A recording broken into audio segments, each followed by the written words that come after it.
शिकणार आहोत types of angle. आता ह्या दोन स्केल छोट्या स्केल ठेवल्या आहे. मी इथे आपण याचं माप पण इथे दिसेल म्हणून इथे घेतलं. आता मी ह्या दोन स्केल अशा हलवली, एक स्केल हलवली.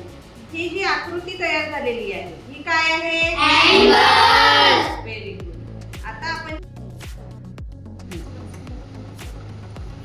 बघा, आता मी ही जी खालची स्केल आहे ही तशीच ठेवली. ही स्केल हलवत आहे हलवली.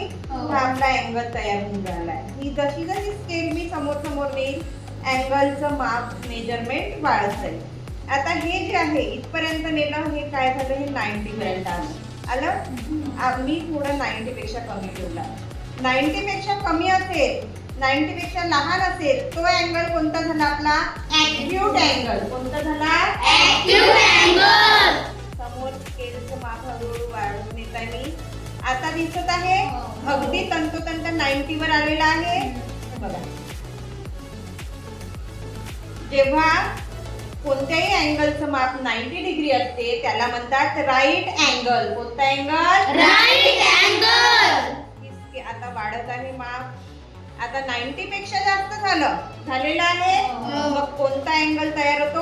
Obtuse angle. कोणता अँगल? Obtuse angle. परत हे माप वाढत गेलं. आता बघा, ह्या दोन्ही रेषा सरळ आलेल्या आहे.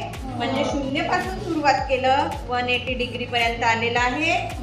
जेव्हा अँगलचा आहे तो 180 डिग्रीचा होतो तेव्हा त्याला म्हणतात स्ट्रेट अँगल. कोणता अँगल? Straight angle. आता 180 पेक्षाही वाढवत आहे मी माप. खाली चाललं बघा, आता खाली चाललेला आहे म्हणजे आपला जो अँगल तयार झालेला आहे हा इथून तर 180 च्या वर गेलेला आहे. याला म्हणतात रिफ्लेक्स अँगल. कोणता अँगल? Reflex angle. आणि आता हे पूर्ण अँगल हा इथपर्यंत आलेला आहे. म्हणजे बघा, आता हे 0 नाही आहे. आपला जो अँगल तयार झालेला आहे हा 0 पासून असा गोल राऊंड फिरून परत इथे आलेला आहे. म्हणजे 360 अंशाचं पूर्ण त्यांनी माप घेतलेलं आहे. 360 अंश असलेला 360 डिग्री असलेला हा अँगल आहे.